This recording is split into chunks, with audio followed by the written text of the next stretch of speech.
Following is a Sketch Media production.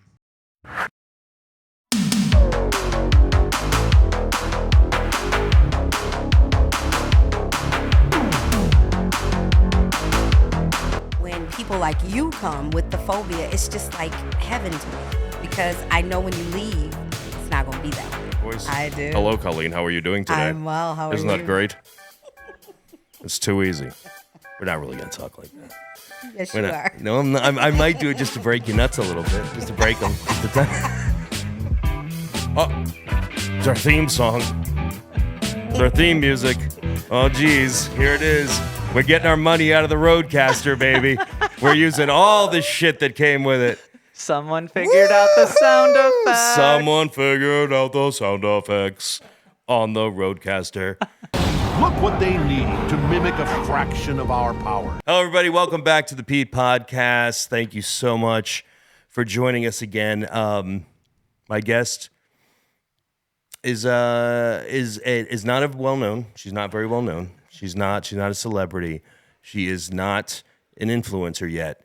But she meant a lot to me about a week ago. So I'm going to jump right into the story and introduce. This is Colleen Gilliam Brown. That's it. Yay. Yay. Thank you for coming to The Pete Podcast. hang out with us. Thanks for having me. I'm glad to be here. Well, we're glad to have you. Do you mind if I just jump in before we get your story and I tell them why you are joining us? Sure. All right, everybody out there in podcast land, the whole 200 of you that have subscriptions, we thank you. Most of you are family and friends and know what a gigantic baby I am about going to the doctor. It is not good for me. It is not a good thing at all. Where I portray confidence sometimes here and other things, I did not have confidence then. So I had to go get some blood work done. Nothing out of the ordinary, but in my mind, completely out of the ordinary. I was walking to the gallows. That's kind of how I felt. So I went. The drama. The absolute drama. The gallows. The gallows. The absolute drama. I went to, get my blood work done. I had to hype myself to do it. I hear my name be called, and I see this lovely angelic face looking at me through the door. And at that moment, I looked at my wife, and I said, no, I'm good. I got it. And we walked in, and for lack of a better way of saying it, and there's a lot of stuff now, men's health and take care of yourself and all these types of signs. I'm telling you about one truly. Colleen was at that point a guardian angel for me. She looked in my face immediately, not knowing each other, calmed me down and says, what's the matter? And I was like, what, family this and parents dead and all these crazy things. And she looked me in the face. She said, this is a good thing. You need to get yourself checked. You need to look at it almost as like an investment in the bank. It's better to know than not know. And then you told me a story about your brother, which I'm going to let you tell us. But guys, there's people out there like this. There's people just that she could have been like, sit down and I have 20 more behind you. I have 20, let's go. But she didn't. She took the time to sit with me. We talked about natural laundry detergents. We talked about smells because that's the first thing that kind of tied us together. I said, God, what smells so wonderful in here? And she's like, what do you smell? And I'm like, I smell a patchouli and goodness. She's like, baby, that's me. So without further ado, a woman that I met that I meet a lot of people, and she made me smile and she made me feel good, and she got me through it to the point where I'm changing my outlook because I want to look at it more like she said. So, guys, without further ado, Colleen Gilliam Brown, tell us your story. Well, first of all, I want to say thank you for having me. I am excited. And the story goes, there are many like you, believe it or not. Majority of the people that I see are men, and they have this phobia of coming to the doctor, getting lab work done. Anything medical is just like taboo with them. They don't want to touch it. They don't want to experience it. It's like cringy to them. So I wasn't abnormal. No, you weren't. You were special, but you weren't abnormal. Very special. Very special. Aw. However, they have this phobia, and I think it's just men have this macho status, and they have to, they wear many hats. Actually, they have to be man in this arena, man in that arena, and then there are some arenas that are unknown to them where it's kind of hard to be that man because you don't know, and it's a little scary. You are not the guy. Because I may tell you or your doctor may tell you something you don't want to hear. However, if he tells you something you don't want to hear and it's early enough, that's a good thing because now we have different ways and avenues to deal with what we found. Yeah. If you don't come regularly or at least yearly and you spring something on us, then it's not time. There may not be time to fix whatever is wrong. So just to be preventative, is wise to come and just go. You brought your wife. If you need a comfort zone, if you need that blankie like the little Linus had on Charlie Brown, that nasty blanket. But if you need that, that's okay. Bring what you need. You need your wife, bring your wife. You need your buddy, bring your buddy. Need one of the dogs, people bring dogs. Well, that'd be awesome. Could you imagine Alvier in that place? God, that would be a disaster. You would be a mess. What a mess.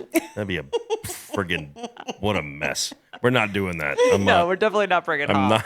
not Okay. that friggin' dog. Oh my goodness. Maybe I'll just hold your dog or something. But like, I'm not. There's no way it's that.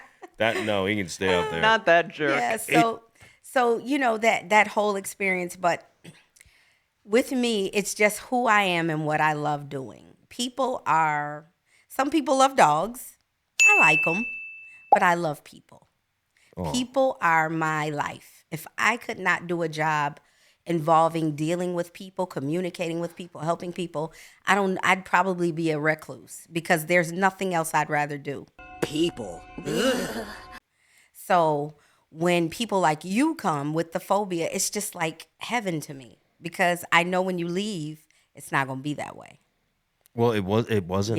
Yeah. You got me thinking. It's funny because when I started noticing to the point where you said, because the lab work starts to roll in, that's the worst for me. Like, it's like you get this email and you're like, I know there's 9 more. Why are they just doing one? One by one. One by one. And you're like, and it's some guy sitting there and he's like, dude, come on, bro. Like, give me a break. Like, the poor guy's filling like beakers and stuff. And he's like, you jerk.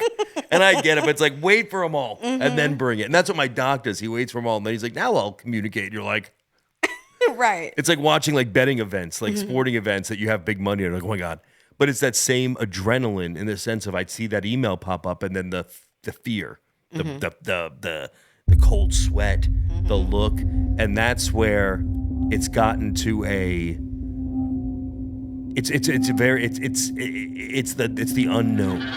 And the minute you know it, it's good or bad, you're like, it's that weird unknown feeling. And that's what we need to get past, guys. Like we can't be the knower of everything. Like, Right. and I'm not making this a men's health podcast or anything, but like the story about your brother pushed me to my brother, first of all, it was just the two of us. My parents had 2 children, myself and my brother. My brother's older.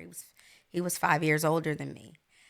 And he was experiencing some stomach issues probably maybe 1.5 to 2 years before he passed away.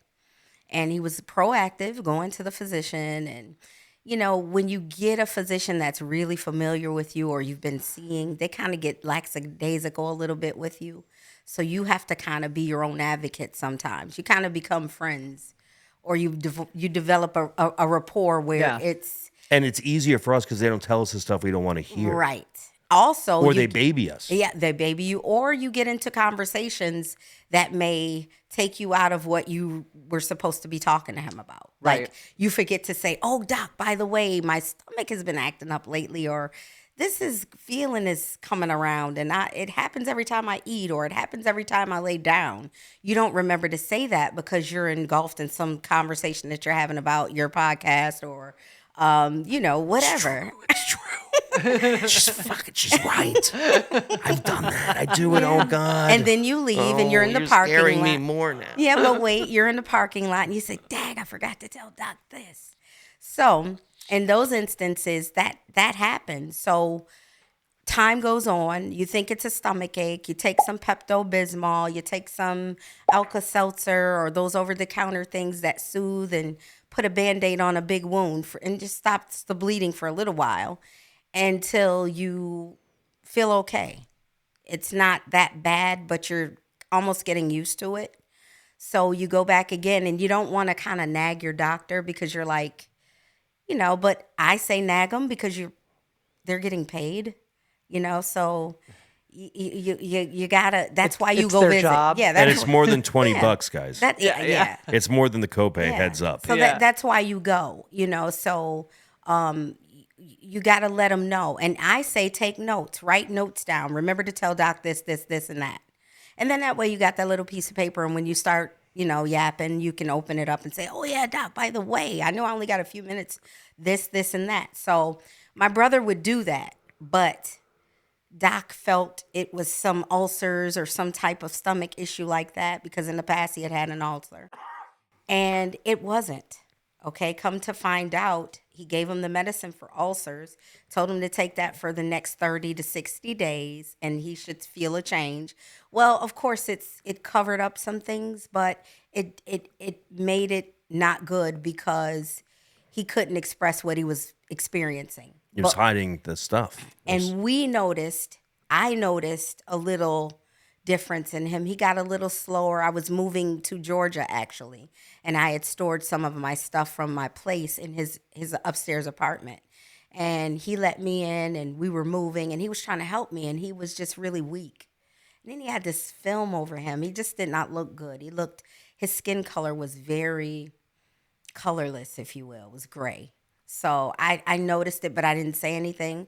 So about 5 months after that, he called me. He says, I don't feel good at all. I said, well, what's the problem? My stomach, it's just not right. I've got this itch in my throat. They're telling me it's post-nasal drip. I can't talk without clearing my throat. I said, go to the ER immediately. He went to the ER. And he never left. He stayed there for 2.5 weeks. And they diagnosed him with cancer. It was everywhere in his body. It started in his lungs. Never smoked a day in his life. Wow. He had it, and it spread to the pancreas. It was everywhere. Wow. They said chemo. They tried one round of chemo, and it did nothing. So they said it would be a waste. So there is nothing we could do. 54 years old. 54 years old. And, that could have been avoided had he been a little more aggressive with pursuing what was wrong. We tend to ignore. Our bodies we've got this one mouth, and we kind of control that. But when our bodies are when other things inside or internally are happening, our body gives us signs. It doesn't speak to us, but you get feelings, or you get swelling, or you get fever, or you get discoloration. Don't ignore those signs. Those signs are so detrimental because that's an outward expression of an inward change, if you will. So when you see these things, don't run to the CVS and get Tylenol. If it's repetitive, if it's more than 2 weeks and it's hanging out, you need to go see about that. It's nothing to play with. There's so many things and chemicals nowadays. Everything's so souped up now. Everything's so hyperspaced and fast. I'm in my 50s, so I kind of feel like I'm 80 when it comes to the times now, because I'm just like, I'm not touching that. I don't even know where to begin. When I was in school, there was little Apple big TV looking monitors, and everything was included on it. Was the Apple. Remember the big 2C? floppy disk? Yeah, the with the original, the floppy big disk. one? Yeah. Yeah, It and had then the 2 buttons on the mouse. Right. And then the song came out, and it was going, shake that floppy disk. And you really want to try it, don't copy that floppy, just go to the store and buy it. Remember that song? Yes. Yeah, it was just like, so that was the remember highlight that. of my excitement.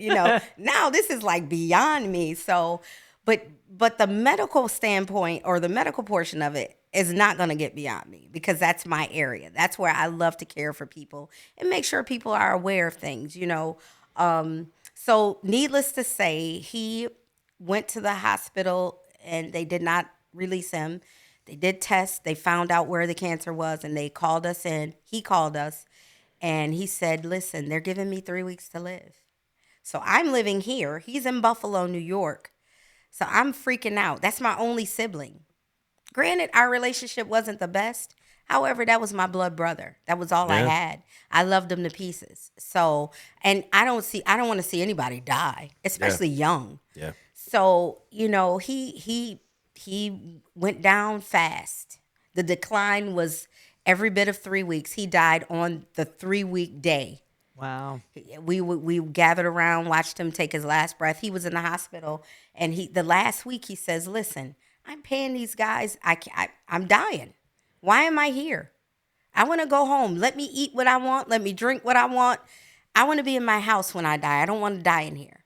My mom said the same thing. And we took him 5 home. weeks they gave her. It was weird. Just like that. Didn't see it. Mom, how long was the bump there, Mom? How long was the bump there, Mom? I don't know, a couple of years. Found it everywhere, dead 5 weeks later. You told me that story. It hit me twice as hard because she was 64. He was 54. Wow. That's a little closer to me. Yeah. And that's where I went, Yeah. scary shit. And when you watch that fast, you're just like, wow, you don't think that being immortal in the sense of to see somebody go that, it's like watching an hourglass drain. Yes. Like you don't even know how to explain You don't. until someone sees it. And then like you'll talk to people and you're like, you've never witnessed. Especially like, oh, I've been around an aunt or an uncle. Yeah, that's it. This is like, It hits different. and Yeah. God bless you. But And you like, know, but I'll tell you, I'm glad I was there to see him transition. That was an experience too. That actually helped me deal with him leaving here. Because to see his body in the state that it was in, he had lost so much weight. He looked terrible. He really looked bad. But when he took his last breath, it almost seems like an ease. it was like weird because he deflated again. His color came back. His cheeks got full because he was kind of a heavy guy. And I was like, wow, he looks like a baby. He almost looks like a kid again, you know? He just looks so sweet. You Like know? reborn. Yeah. And then, you know, we have this thing, you know, in our culture. When someone dies at home, you open the windows. Yeah. So With that spirit the out. spirit, yeah. Of course, yeah. So we tried to open the front door. This is so funny. His body's laying there on this bed. We're all crowded around him. We couldn't find the freaking key to get the front door open because we couldn't open the windows. They were up high. We're in New York State, so you Did know, he have locks from the indoor? Of course he did. New York. we're looking all over for this key, right? You guys can't get out either. We can't get out. Oh, God. We could get out the back door, but you know, so Open the back, be like, bro, I gotta put you out the back door. Right, That's right, the best right. I got. Best I got. right. Everybody's like, his spirit's bouncing. It's like, let me get out of here. I gotta right? get out of here. Jesus, open the back. I'll take it. I'll So take the fun. back. Listen, we looked everywhere. Guess where that key was? On the ledge above the door casing. Yeah. And he probably, it's like it's always been there. And it was a skeleton key. That's how old the door was. Yeah.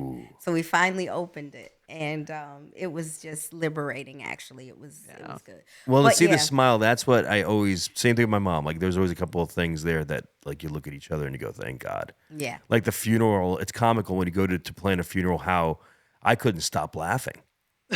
Like being in the funeral part, like when after they're gone and you're there to like make the arrangements, I Right. thought it was the funniest thing Yeah. I have ever witnessed in my life. Like it was so comical, the shit you could pick and the shit you could do. I was laughing. This might be morbid. Only No, you. it's cool. It's a part of life that I we was don't want to deal laughing with. so. My sister's like, "Oh my god!" I was like, "Like you could stick these things on like the corners of the casket." Like, "Oh, mom liked to cook. Should we put this chef thing?" I'm like, "She'll fucking kill us." Could you imagine? That you spent that money, Peter? You put that those things are Like you'd open up the thing and underneath it's like coming home, like inside. Right. They've got My drawers. moms would say like shit in your hat or something like that. It'd be awful. I'm sorry, I didn't mean But it. wait, they had caskets with like drawers in them. You could Yes! put, like you could put his jewelry in a pair of special underwear. I was like, for what? He's gonna wake up and put them on? How Egyptian. Is he gonna shit himself He's laying gonna shit there and he's himself. got to change? He's always Works. What if I need the toilet? You won't need the toilet. I drank a milkshake during the service. Well, you shouldn't really have done that. he's got the look. See the look they left him? He knows he's got extra loons in there. He's got some extra loons in there. My mom, when she was just about a day before she died, we're getting all of her stuff together, and she wanted to be buried with her old cat's ashes. Well, she had one cat that hadn't gone yet. So we're all sitting there looking at each other like, well, who's getting the cat? And I was like, the box of the ashes there. I'm like,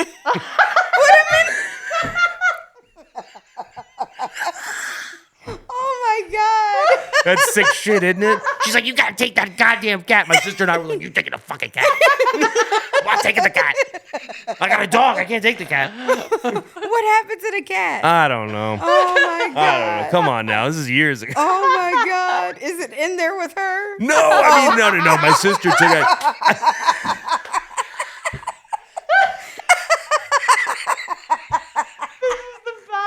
Oh my God. You see a bunch of like, Scratching. hello? You having fun on the podcast? Oh God. Not right. Oh, that's so bad. I love Not it. right. Only the people that lost some serious shit can laugh about that creepy shit. Man, listen, it's a part of life that we all never want to do. It's so We don't. taboo. I'm like, why are we dancing around this? Everybody living and walking has a date on the calendar. You know, Absolutely. stamped. We do. It's stamped. I'm glad I don't know because I'd be Right. a fool. I wouldn't be on this pod. I'd be out somewhere doing something I ain't got no business, especially if it's closed, you know? I love how she's like, I wouldn't be here with I you wouldn't guys. be wasting time with you, with your ass. I wouldn't be wasting time with 200 ass followers. By the way, it's 197. It's not even didn't 200 say yet. that. You thought it. It's going to be 5,000 followers soon. Okay? Yeah. Come on now. What are you saying? That's my girl. Come That's on, my man. girl. This is just the beginning. That's It right. is. What? Come on. And we're gonna have. We've talked about this.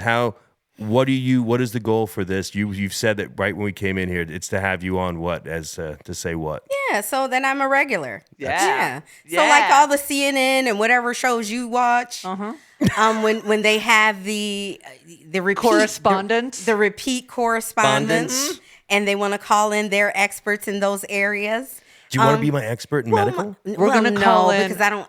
My credentials aren't that great. We're going to It call doesn't. in. But they're what I feel your credentials Okay, are. that'll work. Yeah, I could be How your about expert there. spiritual and medical? Let's do it. I like it. I like it. I like it. Colleen is our spiritual correspondent. But wait, so I can't curse, Why would you? You can't curse. right? You're not allowed to. I mean, if you're gonna mix the spiritual in, it's like Well, Oh no! Well, God knows. I mean, you don't. You could do, girl. somebody said Pete'll do it for you. I'll do it for. I will. I'll gladly. You just sit there. You tell me what you want to say. I will. I can't. Spiritual. Look, spiritual's a lot of things. Like I said, you were my guardian angel. I truly. And I'm not just saying that in a weird. I truly believe Allah, God, Jehovah, whatever they are, put you there to protect me. I believe it. Whatever that person is, whoever your God is, that person to me put you there to protect me that day. Wow. That's how I feel. And I told you that when we text, Mike, You thank did. you. You protected me. You got me in and out. I walked out. Martin's like, wow, you look way better. And I was like, I met a good friend today, a friend that I would not mind having as a correspondent to sit across to talk about other stuff. And there might be another friend next to you that we then That's cool. And that's I what I like want. friends. That's what we want.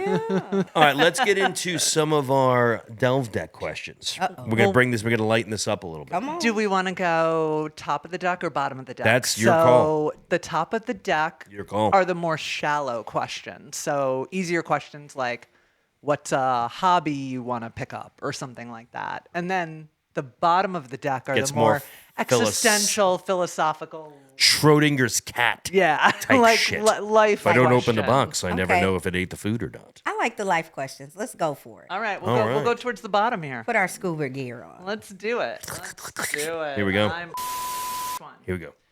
What have you tried once that you never want to try again? I might know this for her, just off of our quick conversation.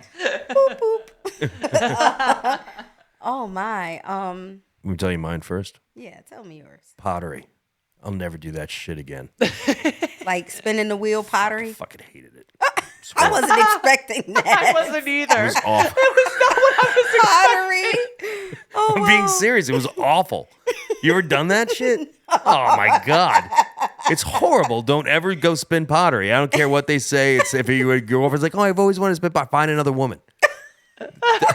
Don't spin pot. Your hands are, it's the most drying, horrible, cracky, like, you got to get that stuff in the middle. It's slinging everywhere. You're dirty. It's not like Ghost. It's not sexy. Don't spin pottery. That's it. That's how I would never do it again. I had, the minute it came up, I'm like, spin pottery. So that's it. All right. Okay, did you pull another one? I've got another one. We Okay. can put another one.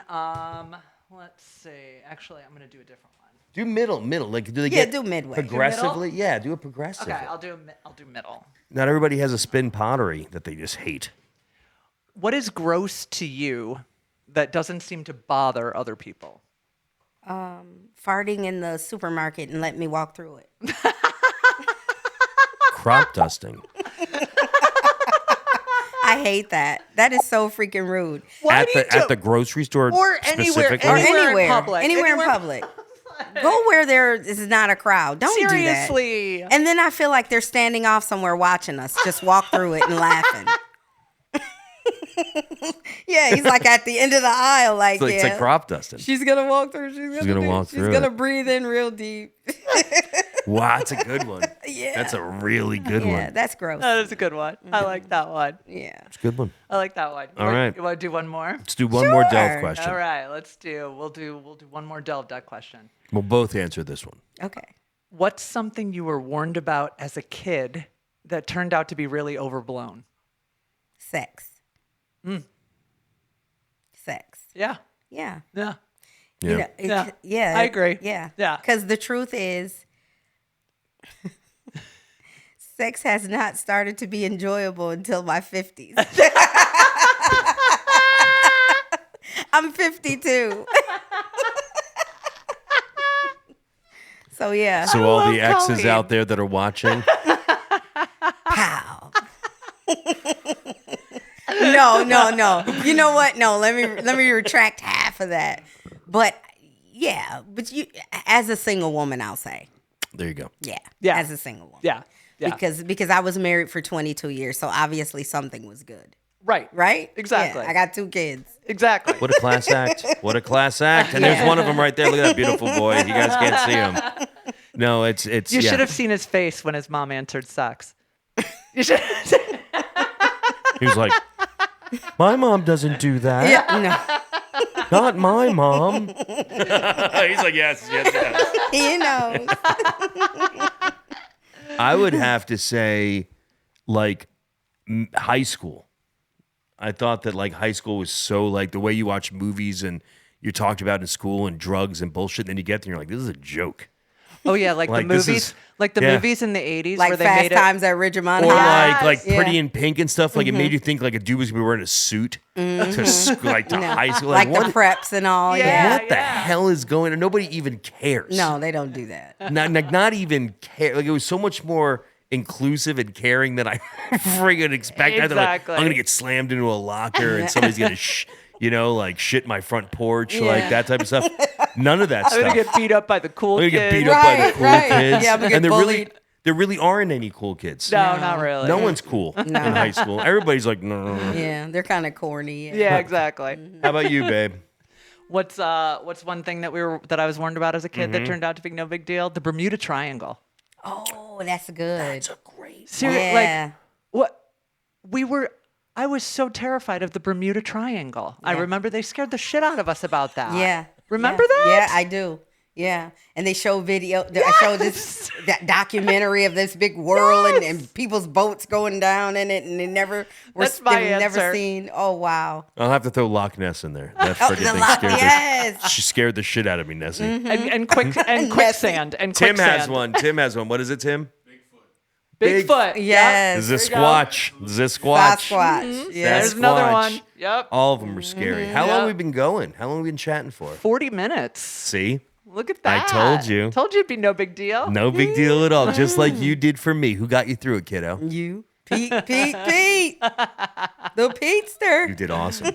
Thank And that is our episode, I think. That's We're gonna it, keep it yeah. nice and clean. Yeah. You're gonna be back whenever we'll just play it by ear and have you jump in. Yeah, I'll go through the Bermuda Triangle swirl and I'll be back. I'll pop back up. You pop back up? Yeah, just yeah. like, well, there she is. She beckons. There she is. All right, Our guys. guardian angel. Our guardian, ye guardian angel. All right, thank you so much. We love everybody out there. Please subscribe, like, hit the bell, do it all for us. It's the P Podcast. We're going to see you guys again real soon.